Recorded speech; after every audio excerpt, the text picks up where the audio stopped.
तो देखिए, हम लोग बात कर रहे हैं जहां सपा नेता का डीएनए तो मैच हो ही गया है, लेकिन अलग अलग खुलासे भी हो रहे हैं। कोलकाता केस की अगर बात करें तो वहां पॉलीग्राफ टेस्ट में कुछ और सामने आया है सामने।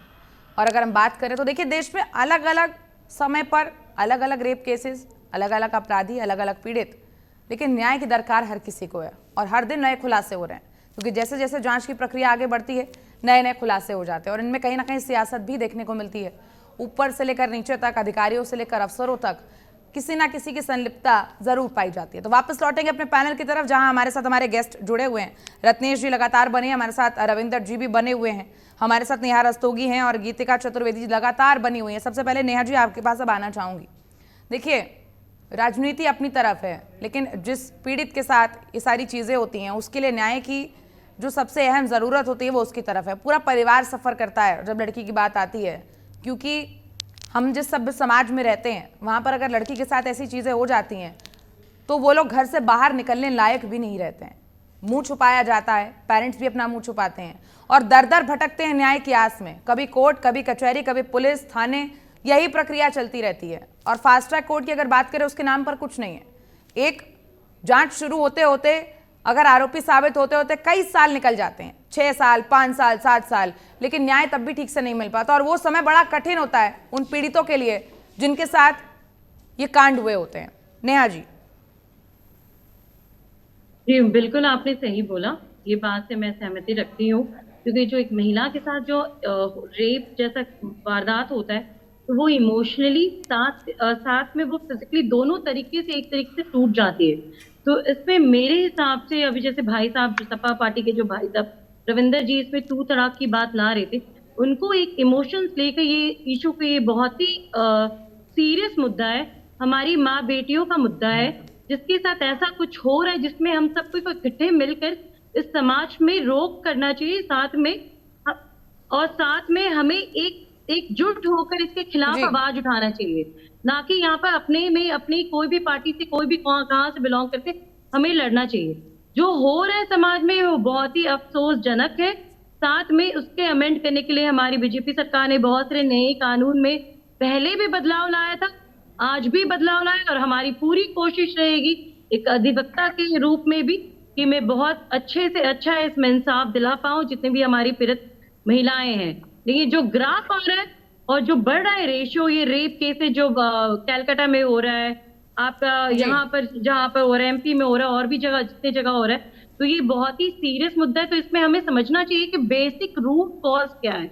हमें घर में ही अपने बेटों को वो संस्कार प्रोवाइड करवाना चाहिए जिससे आगे जाके हमारे बेटे उस लायक के बने कि महिलाओं का रिस्पेक्ट करना सीखे, समाज में महिलाओं को एक ऑब्जेक्टिफाई ना करे और बाकायदा महिलाओं को, अपनी माओ को, अपनी बहनों को एक इज्जत प्रोवाइड करे, जो समाज में सिर्फ महिलाओं को नहीं, इनफैक्ट सारी समाज में एक दूसरे से इज्जत के। जैसे रविंदर जी अभी बात कर रहे थे हमारे बीजेपी के प्रवक्ता से, वो बहुत ही निंदनीय था, दोनों पुरुष थे, बट अपने आप में ऐसी गाली गलौज 2 तलाक नेशनल मीडिया में कर रहे। आप क्या संदेश देना चाह रहे हो समाज को? आप दोनों ऐसे मिलकर महिलाओं को प्रोटेक्ट करोगे या कोई नए कानून में काम करोगे? तो हमने आपको थोड़ी देर पहले अभी एनसीआरबी की रिपोर्ट दिखाई थी, जहां साल दर साल रेप के केसेस बढ़ते गए और लगातार बढ़ते जा रहे हैं। आए दिन हम यही सुनते हैं कि इस जगह पर इस युवती के साथ ये हुआ, नाबालिग, बूढ़ी औरत, बच्चे उठा उठा कर लिए जा रहे हैं, लेकिन ये घटनाएं रुकने का नाम नहीं ले रही हैं। वापस चलेंगे अपने पैनल की तरफ, गीतिका जी के पास जाना चाहूंगी। गीतिका जी, क्या मानसिकता होती है, और आपने तो ऐसे बहुत सारे केसेस देखे होंगे क्योंकि आप सामाजिक कार्यकर्ता हैं, महिलाएं जिनके साथ ये होता है, जो नाबालिग हैं उनके साथ जिनके साथ ये हो जाता है, जो बच्चियां हैं उनके साथ ये हो जाता है, ऐसे में वो समाज से कटती है, समाज से कटने के बाद एक कोई शेल्टर होम देखती है, वहां पर रहना शुरू कर देती है, क्योंकि उनके लिए बड़ा मुश्किल हो जाता है ऐसी जगह पर रहना, सरवाइव करना जहां लोग ही उन्हें शक की निगाहों से देख रहे होते हैं। गीतिका जी।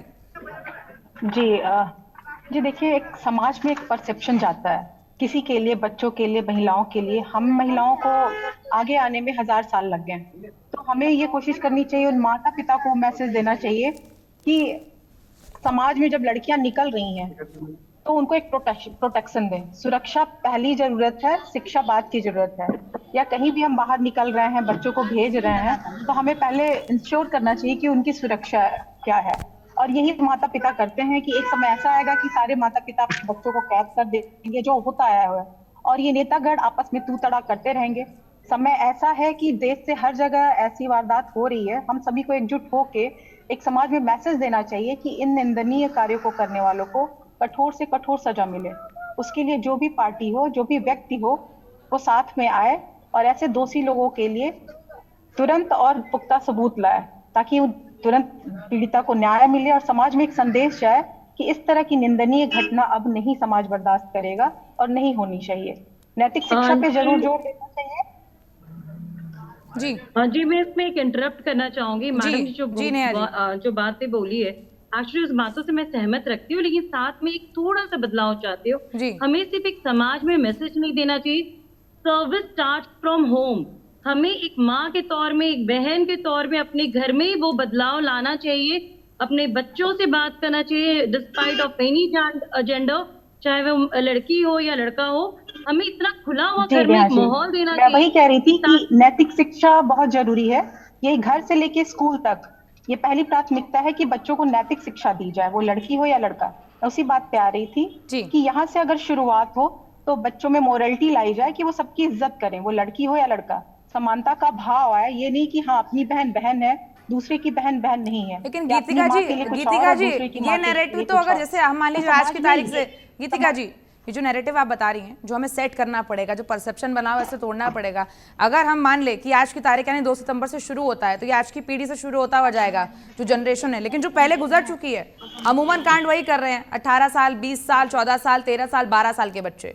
अब उनको आगे नैतिकता सिखाना अपने आप में एक टास्क हो जाएगा।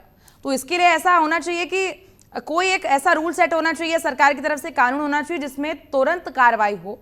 हम अगर अदर कंट्रीज की भी बात करें, वहां पर हमने देखा ऐसे केसेस आते हैं तो बहुत फटाफट जांच पड़ताल होती है। अगर आरोप साबित हो गया तो तुरंत सजा होती है, और एक कहीं ना कहीं एक जो पैटर्न है तो उसे तुरंत सजा मिल रही है। हाँ जी, तो वो सेट होता है, तो एक खौफ का माहौल बना रहता है। वापस आऊंगी, चलिए इस पर चर्चा करेंगे। रत्नेश जी अब आपके पास, हाँ ठीक है, आपके पास ही आ रही हूँ। पहली बात रत्नेश जी, देखिए अगर हम बात करें सियासत की तो कोई दूध का धुला नहीं है। हर पार्टी से कोई ना कोई केसेस सामने आए हैं और सबने समर्थन किया है। कुलदीप सेंगर की बात अगर करें, आपको बखूबी पता होगा क्या हुआ था और क्या नहीं हुआ था, कितना समय लग गया सजा दिलवाने में और कितना दबाव उस पीड़िता के ऊपर, जहां उसके पिता की बेरहमी से पीटकर हत्या कर दी गई थी। यही सेम पैटर्न था, नौकरी दिलाने के बहाने। बीजेपी के नेता थे कुलदीप सेंगर, आप तो जानते होंगे ये किस्सा। तमाम ऐसी चीज थी। आपको बीएचयू का याद होगा किस्सा, IT सेल के बीजेपी के ही नेता थे, उन्होंने भी यही हरकत करी थी। जब वो बाहर आए तो लड्डू खिला के उनको बिल्कुल बाइज्जत बरी ऐसा करा गया बेल पे बाहर आने के बाद। तो ऐसा नहीं है हमाम में सब नंगे हैं, उनमें से आपकी पार्टी भी है। रत्नेश जी देखिए, अक्षय जी आपने अच्छी बात कही कि यहाँ पर कोई दूध का धुला नहीं है, और ये हम भी स्वीकार करते हैं। लेकिन भारतीय जनता पार्टी में और सपा में और कांग्रेस में एक बेसिक डिफरेंस है। हमने कभी इतनी बेशर्मी से पैनल पे बैठकर उनको डिफेंड नहीं किया। हमने कभी उनको अपने पार्टी के स्तर से बड़े नेताओं के बयान से डिफेंड नहीं किया। आप कहीं भी ऐसा कोई बयान नहीं देखेंगे कि उनको डिफेंड करते हुए हमने कोई बयान दिया। हमने कहा अगर वो अपराधी है तो उनके खिलाफ कार्रवाई होगी। और बीएचयू के अपराधियों की जहां तक बात रही, माननीय उच्च न्यायालय ने उनको जमानत दी है। और मैं अभी इतना बड़ा नहीं हुआ, इतना कैपेबल नहीं हुआ कि मैं माननीय न्यायालय के विवेक पर कोई प्रश्न उठा सकूं। मैं इतना कैपेबल नहीं हूँ, ठीक है। मैं न्यायालय के, वो अगर विभव कुमार को अगर जमानत दे रहा है सुप्रीम कोर्ट, तो हम उसका भी सम्मान करते हैं, क्योंकि माननीय न्यायालय का अपना विवेक होता है आपराधिक मामलों में काम करने का। दूसरी बात, एक जो अभी गीतिका जी ने कही और नेहा जी ने कही, देखिए अच्छा जी, जब हम लोग बचपन में अपने घर में रहते थे, मैं तो गांव में पला बड़ा हूँ। हमारे गांव में बचपन में ये बताया जाता था कि गांव की अगर कोई लड़की है, वो किसी भी जाति की हो, धर्म की हो, अगर वो अपने गांव की है तो अपनी बहन है, वो कहीं भी मिले तो उसको आपके साथ ऐसे ट्रीट करना है जैसे वो अपनी बहन है। और उस समय हम लोगों के मन में एक भावना डाली गई थी कि अगर हमारे गांव की कोई बच्ची अगर हमें कहीं ऐसे मामले में संलिप्त मिलती है या ऐसे कोई कृत्य करते हुए मिलती है जो सामाजिक और नैतिक स्तर पर सही नहीं है, तो हम उसको वही टोक देते थे। और उसके माता पिता कभी इस पर हमारा विरोध नहीं करते थे, क्योंकि वो भी जानते थे कि ऐसी चीजें होनी चाहिए। आज जो अभी नेहा जी ने कही, आज जब किसी का बच्चा कक्षा 10वीं में पहुंच जाता है अच्छा जी, तो मम्मी पापा उससे पूछते हैं कि बेटा तुम्हारी जेब बनी कि नहीं बनी, अगर बन गई हो तो हमसे खर्चा ले लो। बताना क्या चाहते हैं हम अपने बच्चों को कि महिलाएं भोग की वस्तु हैं। ये बहुत बड़ा सीरियस कंसर्न है कि हमारा जो ये आज जो एकाकी परिवार बन रहा है, ये इस मानसिकता के लिए बहुत बड़ा जिम्मेदार है। संयुक्त परिवारों में बच्चों को नैतिक मूल्य सिखाए जाते थे, और उन नैतिक मूल्यों के आधार पर आपने एक बहुत सही बात की। आप 25 से जो 30 साल के बीच का एज ग्रुप है, उसमें आप बहुत कम देखेंगे इस प्रकार के अपराधों में शामिल होते हुए। 18 से 25 वाले, ये जो 2000 के बाद की जनरेशन आई है, जहां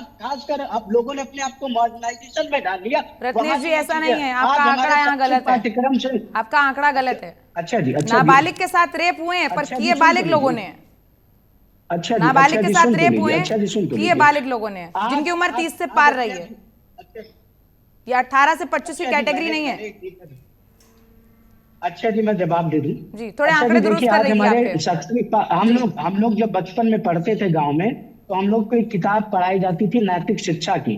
मुझे आज किसी भी विद्यालय के सिलेबस में वो किताब नहीं दिखती पर।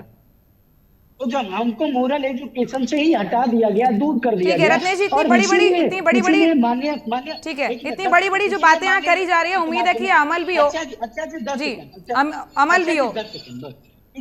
इसीलिए माननीय योगी आदित्यनाथ जी ने शिक्षा के पाठ्यक्रम में गीता और रामायण को पढ़ाए जाने का डाला, ताकि हम नैतिक शिक्षा से जुड़ सके और नैतिकता हमारे अंदर आ रत्नेश जी, सके। गीता और लेकिन रामायण के उसके पाठ भी पढ़ाने कुछ से लोग भक्ति विरोध भाव कर आ रहे हैं। सकता है, लेकिन रेप की जो मानसिकता होती है ना, वो नहीं दूर हो सकती है। ठीक है, उसके लिए सख्त कानून होता है। जब एक बार किसी को सजा मिलती है ना, तो लोग 10 बार उसे सबक लेते हैं। ठीक है, वापस आऊंगे रत्नेश जी आपके पास। रविंदर जी, देखिए, सवाल या निशान, क्योंकि आप बार बार कटघरे में पार्टी इसलिए आ रही है, चाहे मोहित खान वाला मामला हो, उसमें भी डीएनए की बात करी गई सामने, वहां पर भी सेम यही पैटर्न देखने को मिला कि नौकरी के बहाने लड़की को बुलाया गया, तमाम सारी बातें सामने आई, अलग अलग प्रतिक्रियाएं सामने आई, जहां जो मोहित खान का परिवार था उन्होंने भी यही कहा कि हम बेगुनाह हैं, और बहुत सारी चीजें हुई। अब उसके बाद देखिए, थोड़ा कुछ ही दिन बाद फिर नवाब सिंह का यहाँ केस सामने आता है, जहाँ बाकायदा वीडियो सामने आता है, जहाँ दिखता है कि वो एक अपने विद्यालय के केबिन में बैठे हुए हैं, अंदर लेटे हुए हैं, बेड पर लेटे हैं। शायद वीडियो आपने देखा होगा, और आपने देखा होगा किस तरीके के वस्त्र में वहाँ पर बैठे हुए थे, और सामने कुर्सी पर जो महिला थी वो बैठी हुई थी। लड़की ने फ़ोन करा है, लड़की ने फ़ोन करके पुलिस वालों को बुलाया है, और उसके बाद यही कहा गया कि फंसाया जा रहा है। लेकिन अब तो डीएनए सैंपल मैच हो गया। तो मैं ये जानना चाहती हूँ कि समाजवादी पार्टी इस पर क्या स्टैंड लेती है। रविंद्र जी, सबसे पहले जो आपने जो प्रश्न पूछा, इसका उत्तर भी दूंगा जी। सबसे पहले जो कानूनी सलाहकार अधिवक्ता महोदया बैठी हुई हैं, जी, इनको कानूनी पहलू बताना चाहिए था। हमें समाजवादी पैनल पार्टी छोड़ को के बैठ दायरे जाना में चाहिए, एक मैडम। क्वेश्चन मार्क नहीं लगाना चाहिए था। जो कानूनी पहलू है, मैं बता रहा हूँ, माननीय उच्चतम न्यायालय का आदेश 1997 में आया था। कानूनी पहलू तो कोर्ट में देखा जाएगा। राजेंद्र रविंद्र सर, जवान आप मल ये गांधी बताइए, के केस आपकी में, पार्टी क्या जिम्मेदारी राजेंद्र जवान मल लेती गांधी है? के केस में जहां पर उनका रविंदर जी, सेंटेंस बस बताता हूं मैं बस सुप्रीम यही कोर्ट तो एक का। प्रॉब्लम इस है हमारे डिस्कशन पे लागू समाज होगा की। वो, कोई महिला बोलती है तो उससे कहा जाता है जो आपका प्रोफेशन है उससे रिलेटेड बोलिए। हमारे समाज की यही दिक्कत है, अगर हर जगह कुछ है, हमारे तो समाज उन्होंने की यही accept दिक्कत किया। है, रविंद्र जी, महिलाओं आप को accept आदेश भी दिया नहीं कर जाता रहे है। हैं। मैं जो बता रहा हूँ वो सुप्रीम कोर्ट का आदेश है। इस पे बहस करके आप क्या फायदा होगा। सुप्रीम सर, कोर्ट ने कहा आपकी पार्टी क्या इस पे कि- पहलू लेगी, क्या स्टेप लेगी, आप ये बताइए। ठीक है, आप मुझे नेहा जी, रोकेंगे रविंद्र जी क्या को सुप्रीम बोलने कोर्ट का आदेश दीजिए, बोलने आपके से? पास आऊंगी नेहा जी। रविंद्र जी को बोलने दीजिए। रविंद्र जी, यही ट्रेनिंग दिया गया है क्या कानून की अधिवक्ता बनते समय? सर, सुप्रीम प्लीज, कोर्ट आप ने क्या पर्सनल कहा हो है तो ज्यादा बेहतर कि है। while आपको पार्टी considering ने the क्या issue ट्रेनिंग दी, of आप उसके बारे में sentencing बताइए, आपकी पार्टी observed क्या स्टेप लेगी। ट्रायल बाय प्रेस, बहुत गंभीर बात बता रहा हूँ जो इनको बताना चाहिए था। बहुत गंभीर बात बता रहा हूँ फिर मैं, क्योंकि मैंने आज तक तो रविंद्र जी, आज कोई ही गंभीर नोटिस बात दी है। आप क्यों बता रहे हैं? आज तक का आपसे जो मैंने सवाल किया है। अच्छा रविंद्र जी, सर, और शायद रविंद्र आप जी, यहाँ पर एज ए प्रवक्ता अपनी पार्टी को रिप्रेजेंट कर रहे हो इसी मुद्दा में बात करने के लिए। रविंद्र जी, कोई ट्रायल बाय प्रेस नहीं उनका हो जो रहा हिस्सा है वो कर लेंगी। जो मैंने आप आपसे सुप्रीम सवाल कोर्ट पूछा का आप मुझे आदेश वो मुझे बता नहीं दीजिए। पढ़ने दे रही हैं। अधिवक्ता होकर सुप्रीम कोर्ट का आदेश नहीं पढ़ने दे रही हैं। आप वैसे ठीक है, वैसे वो ही बता अवमानना देंगे, कोई कर बात रही हैं नहीं। सुप्रीम ठीक है कोर्ट रविंद्र का। जी, आप बताइए। नेहा जी रुक जाए, एक बार सुन लेते हैं इनको, नहीं तो फिर कहेंगे हमें बोलने नहीं दिया गया। रविंद्र जी बोलिए, क्या कहना चाह रहे नहीं हैं? नहीं, अब मुझे कहने की जरूरत नहीं है, क्योंकि मुझे ऐसे ऐसे बोलने वाले हर गलियों में मिलते हैं। हम लोग सामाजिक कार्यकर्ता हैं, गांव की गलियों गलियों तक घूमते हैं, ऐसे बोलने वाले बहुत मिलते हैं। अब सुनिए सुप्रीम तो कोर्ट का रविंद्र आदेश जी, क्या आपकी कहता तरह है। बोलने वाले भी बहुत मिलते हैं, लेकिन पर्सन टिप्पणी यहाँ पर मत करिए। पर्सन टिप्पणी करेंगे मेरे लिए आप चार लोग सम्माननीय हैं, और आप करेंगे अगर ऐसी बातें करेंगे तो मुझे हर किसी के लिए स्टैंड लेना पड़ेगा।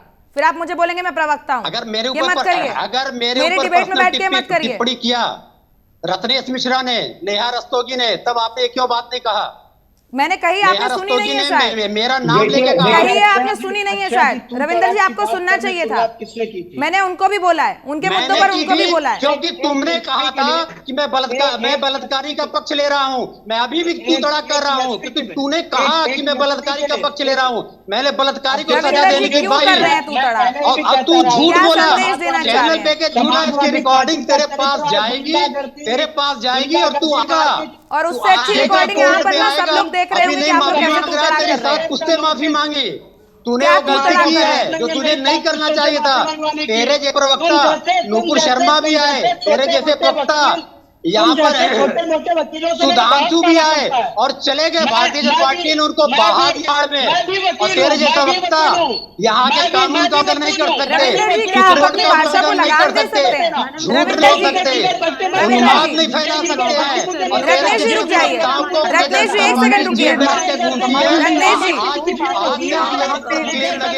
रत्नेश जी रुकिए एक सेकंड।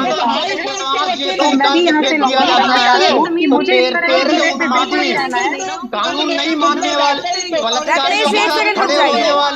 बलात्कारियों के पक्ष में बोलने वाले। रत्नेश जी आप रुकेंगे तो मैं रविंदर जी से बात कर पाऊंगी।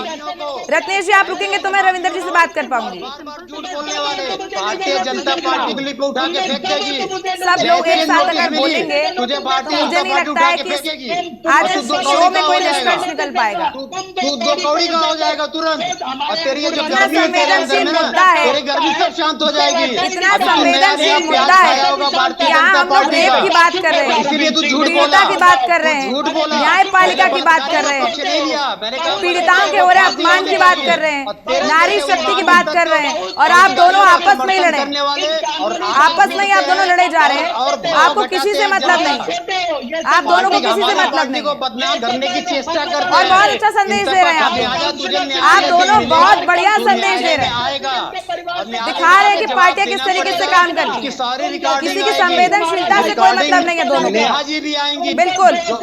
जो कानून की सलाहकार हैं वो भी आएंगी, कि उन्होंने इस संवेदनशील मुद्दे पे जहां मैं कानून की बात कर रहा था, वहां एक झूठ बोलने वाले व्यक्ति को जो आरोपित कर रहा था, मानन कर रहा था, उसके ऊपर ना तो चैनल ने कुछ बोला, ना बैठी कानूनी रविंदर जी, चैनल पे बहुत कुछ बोला गया, आप सुनने को तैयार नहीं है।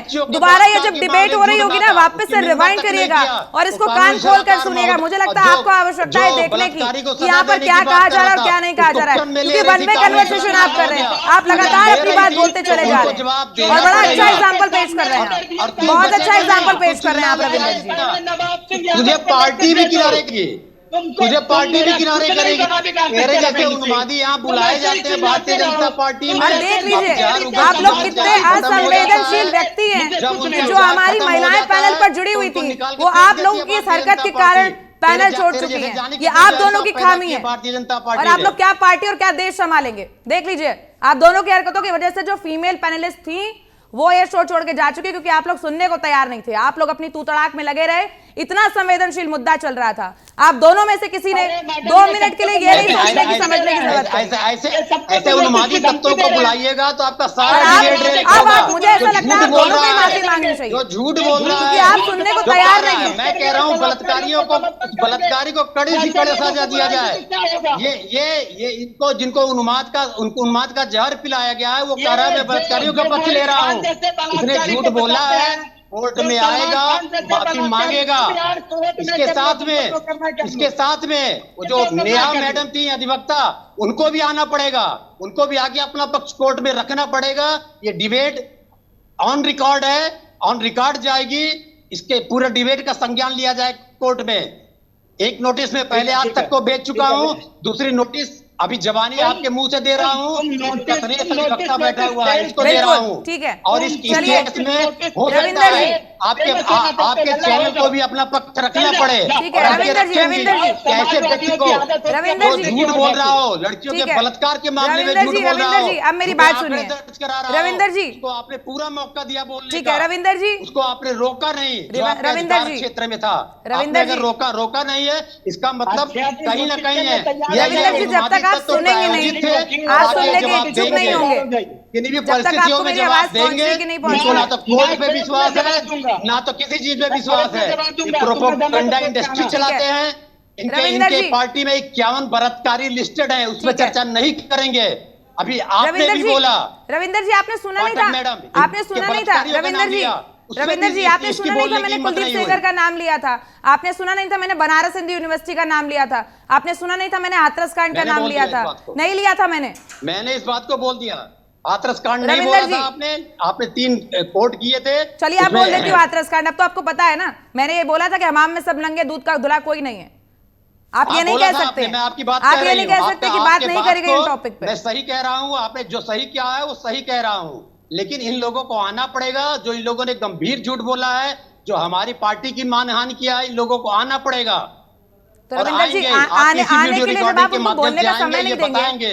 आपको वो लग रहा है आपकी अगर आप कानूनी कन्वे सलाहकार कन्वर्सेशन महोदया करेंगे भी तो कैसे आएंगी, संभव वो है? भी बताएंगी कि जब एक पार्टी का प्रवक्ता, समाजवादी पार्टी का प्रवक्ता जिसको आरोपित किया जा रहा था, जब उसने कहा इस बलात्कारी, अगर बलात्कारी साबित होता है तो इसको सजा दी जाए, फांसी की सजा दी जाए, तो भारतीय जनता पार्टी के प्रवक्ता झूठ बोल के उन्माद फैला रहा था, हमारे पार्टी की मानहानि कर रहा था, उसी का पक्ष लिया वो कानूनी सलाहकार महोदया ने।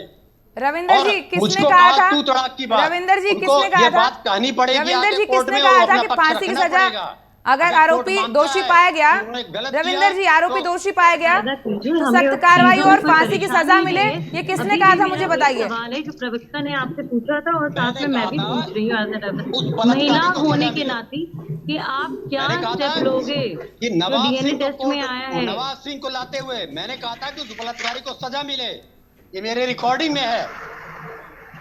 जब मैं बलात्कारी को सजा की बात, बलात्कारी बताइए स्पेसिफिक नवाब सिंह की बात कर रहा था मैं। हाइपर हो रहे हो। जब पहले मैं कह रहा था ठीक कि है उस कोई बात नहीं, बलात्कारी रविंदर जी को- आती हूँ आपके पास में, रविंदर जी। आराम से बहुत ही गंभीर मुद्दा नेहा जी। आए हो बात करने के लिए, नेहा जी। आराम से बात उसको कीजिए। आगे आप जवाब सबके देना ऊपर पड़ेगा, आपको बाद में नहीं जो करना बचेगा। आप कीजिए, बकायदा कोई आप भी नहीं फ्री हैं बचेगा। आप करने के लिए, बट पहले मैं बात प्रवक्ता तो के रूप आराम में से कह रहा कीजिए। हूं। नेहा जी, क्या आप तक आवाज पहुंच रही है मेरी? यही आज माननीय उच्चतम न्यायालय ने ठीक है कहा रविंदर जी है। रहने दीजिए, बस हो और जो गया, चीज़ आप पर्याप्त लोगों ने समय था, नहीं सुनी, सिर्फ मैडम, बहसबाजी फिर मैं करते रह बता रहा जाएंगे। हूं, आपके चैनल को बता रहा हूं। नहीं जो चैनल चीज़ को मत आपने बताइए, सुप्रीम कोर्ट हम ने बताएंगे आपको, आप चैनल को मत 1997 में बताइए, एक आप आदेश चैनल को दिया बताने था वाले कोई नहीं होते, कि चैनल को पता है इसलिए आज इस डिबेट प्रकार रखी है और के- आपको बुलाया है। चैनल को मत बताइए, चैनल को सब पता है, आपसे ज्यादा पता होता है, 10 से तथ्य रख दूंगी सामने तब आप छुपे छुपे फिरेंगे, चैनल को मत बताइए, चैनल को आपकी आवश्यकता नहीं है बताने इस की। प्रकार के किसी भी केस का मीडिया ट्रायल न किया जाए जिससे कि केस की प्रोसीडिंग पे नेहा जी, असर आपके पड़े। पास ये आना माननीय चाहूंगी। उच्चतम न्यायालय का नेहा जी। आदेश है, उस आदेश के तहत नेहा जी ये आपके डिबेट पास भी आना अमान्य है। चाहूंगी। नेहा जी जिस तरीके से डिबेट यहाँ भी पर हम लोग कानूनी है। रेप के केसेस देखते हैं, नेहा जी देखिए पार्टियों की तो बात अलग है, यहाँ पर हम ऐसी स्थिति देखते हैं जहाँ पर इतने बड़े बड़े कांड हो जाते हैं, उसके बाद हम देखते हैं कि कहीं ना कहीं कार्रवाई बहुत धीरे धीरे होती हुई दिखाई देती है, मानसिक दबाव तो पड़ता ही पड़ता है, जो एक समाज का प्रेशर होता है वो भी पड़ता है। तो ऐसे में अभी कहा गया है कि 7 साल की सजा का प्रावधान है। सुप्रीम कोर्ट के आदेश का कहा। रविंदर जी और रत्नेश जी का ऑडियो म्यूट कर सकते तो कर दीजिए, ऑडियो डाउन कर दीजिए इनका। नेहा जी आपके पास आवाज पहुंच रही है मेरी? हाँ जी हाँ बताइए। नेहा जी देखिए जिस तरीके से हम यहाँ पर देखते हैं, बहुत ज़रूरत है, एक सख्त ज़रूरत है कि बहुत जल्दी जल्दी जो ये केसेस हैं इनकी जांच पड़ताल हो, निपटारा हो। एक बड़ा लेंदी प्रोसेस हो जाता है कि पहले एफआईआर दर्ज होती है, फिर 10 जांच होती हैं जो कि ज़रूरी भी हैं, लेकिन उसके बाद तारीखें आती हैं, टलती हैं, फिर कुछ नई चीज़ें आती हैं, थोड़ा फैब्रिकेट किया जाता है, स्टेटमेंट कहीं बदलते हुए नजर आते हैं, कहीं लेन देन की प्रक्रिया चल रही होती है, दबाव बनाया जाता है कि शायद केस वापस हो जाए या पैसे से किसी को सेटल कर दिया जाए। अमूमन ऐसा देखने को मिला है क्योंकि जो निचले तबके के लोग होते हैं कहीं ना कहीं वही रसूख के दबाव में उनका शोषण हो जाता है और उसके बाद पैसे का लेन देन करने के बाद सेटलमेंट करने की कोशिश करी जाती है। कहावत है ना, एक जो है बड़ी मछली छोटी मछली को खा लेती है। अब इस तरीके के अगर ये होता रहा तो कभी न्याय की प्रक्रिया आगे पहुंच ही नहीं पाएगी। तो ऐसे में सबसे जो जल्दी प्रावधान है वो क्या हो सकता है, किस तरीके से ये जो ऐसे केसेस देखने को मिलते हैं उनका निपटारा जल्दी जल्दी हो सकता है? नेहा जी। जी बिल्कुल, हमारे पास एक सर्टेन टाइम होता है, अगर कोई भी रेप केस दर्ज करवाता है तो उनको स्पेसिफिक इतने टाइम के अंदर उसको डिस्पोज ऑफ करवाना होता है। और साथ ही एक वकील के नाते मैं ये भी बोल सकती हूँ, जो भी मैं प्रोसीडिंग करूंगी या जो भी हमें विक्टिम को रिप्रेजेंट करना होता है, मैं क्या बहुत ही जितने भी वकील हैं यहाँ पर, खास करके महिलाएं वकील और जो भी पुरुष है, वो इस चीज़ से बहुत सिंपथाइज रखते हैं, उनको एम्पैथी होता है। तो हमारे साइड से बहुत ही ज़्यादा इनपुट होता है। हाँ बेशक इस बात को मैं नकारा नहीं करूँगी, रेशियो बहुत स्लो चल रहा है, बट हाँ समाज में धीरे धीरे चेंजेस आएगा। आज जो बंगाल में जो हुआ है दुर्घटना, वो लैक ऑफ आपका जो भी वहाँ का सरकार था जी। और साथ में जो एडमिनिस्ट्रेशन था, तो उसके लिए हम लोग ने वहाँ आवाज उठाया है। सुप्रीम कोर्ट ने यहाँ पर सुओ मोटो दिल्ली में ऑलरेडी सुप्रीम कोर्ट ने लिया है, तो एक तरीके से नायक पहल है कि जो हम लोग प्रोएक्टिव होकर खुद कर रहे हैं, और ये काफी अच्छे से हो रहा है। वहाँ जी। पर सीएसएफ का सिक्योरिटी लगाया गया हॉस्पिटल में, साथ में वहाँ पर जितने रिपोर्ट्स हो रहे, तो हमारी तरफ से बहुत है कि हमारा जो बेसिक 4 रीजन है उसमें हमें वर्कआउट करना चाहिए। ठीक है नेहा जी, और आपसे एक उसको और सही जानना करने की चाहूंगी। कोशिश देखिए करना चाहिए। समाजवादी हमें पार्टी की वैसे तरफ से पुलिस कहा लोग गया, से वर्जित नेहा जी एक करना चीज चाहिए और हमारे जानना चाहूंगी, समाज को। कानूनी जो पहलू वो जानना चाहूंगी। समाजवादी पार्टी की तरफ से कहा गया अगर किसी को 7 साल की सजा का प्रावधान है तो डीएनए की जो मांग है वो क्या गलत है? तो क्या ये कोई ऐसा प्रोसेस है कि 7 साल की सजा की अगर यहाँ पर प्रावधान है तो डीएनए की मांग करी जा रही है, या फिर जो भी चीजें करी जा रही है, इस पर थोड़ी सी मैं आपकी जो है जानना चाह रही हूँ कि आप इस बारे में क्या सोचते हैं, इस पर थोड़ी सी लाइट डालिए। नहीं, मेरे ख्याल से बिल्कुल गलत नहीं है, क्योंकि दोनों पक्ष को एक मौका मिलना चाहिए। विक्टिम के साथ साथ जो अक्यूज है उन्हें भी अच्छे से प्रूव करने का अपने आप को। अब डीएनए ऐसा है जिसमें आप क्लैरिटी से आपको पता चल जाएगा कि एक्चुअली जो तथ्य रखा गया है कोर्ट के सामने वो सही है कि नहीं। तो मेरे ख्याल से कोई गलत नहीं है, दोनों को पूरा हक है, अक्यूज साथ में विक्टिम दोनों को हक है कि अपना पक्ष वो पेश करे स्ट्रांगली कोर्ट के सामने।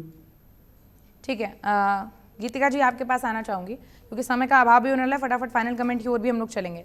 तो गीतिका जी देखिए जिस तरीके से यहाँ पर हम मानसिकता की बात करें, आप सामाजिक कार्यकर्ता है, पार्टियों से और इनकी राजनीति से इतर, तो यहाँ पर जो जितने भी केसेस होते हैं महिलाएं यहाँ पर उत्पीड़ित होती हैं, उनका उत्पीड़न यहाँ पर किया जाता है। आपको क्या लगता है इस पर लगाम कैसे लग सकती है? क्या एक प्रावधान होना चाहिए और जो पार्टियां हैं उनका भी क्या स्टैंड होना चाहिए? अच्छा जी, बिल्कुल सही, क्योंकि तुरंत कार्रवाई, ऐसे मामलों में तुरंत कार्रवाई होनी चाहिए। इस तरह की बहसबाजी, पार्टियों से हम सर्टिफिकेट्स लें कि क्या सही है क्या गलत, इसको छोड़ के हमें तुरंत कार्रवाई करनी चाहिए ताकि समाज में एक सख्त संदेश जाए कि इस तरह के अपराध करने वालों को सख्त से सख्त सजा मिलेगी। अगर उनके मन में कहीं अपराध पनप भी रहा हो तो वहीं दब जाए। और साथ ही साथ हमें बेसिक लेवल पे नैतिक शिक्षा क्लास से लेके घर तक सभी को देनी चाहिए, चाहे वो लड़की हो चाहे लड़का हो। लोगों की खासकर महिलाओं की इज्जत करनी सिखानी चाहिए। जिस तरह का डिबेट हो रहा है, 3-3 महिलाएं यहाँ पे मौजूद है, और जिस कितना संवेदनशील मुद्दा है, उस मुद्दे पे अगर 2 पार्टियां इस तरह से लड़ रही हैं तो ये बेहद बेहद ही नंदनीय और दुख भरी बात है। तो ऐसा नहीं होना चाहिए। इस तरह के मुद्दे पे सभी को एकजुट होकर साथ देना चाहिए अपराधियों का। जी ठीक है। तो मैं यही कहना चाहती हूँ कि सब लोग एकजुट हों, साथ दें, ताकि इस तरह का अपराध समाज में आगे ना हो। ठीक है रविंदर जी आपके पास आना चाहूंगी। देखिए आप समाजवादी पार्टी को रिप्रेजेंट कर रहे हैं और आप बहुत ही पढ़े लिखे हैं और सभ्य समाज के व्यक्ति हैं। रविंदर जी क्या आप तक मेरी आवाज पहुंच रही है?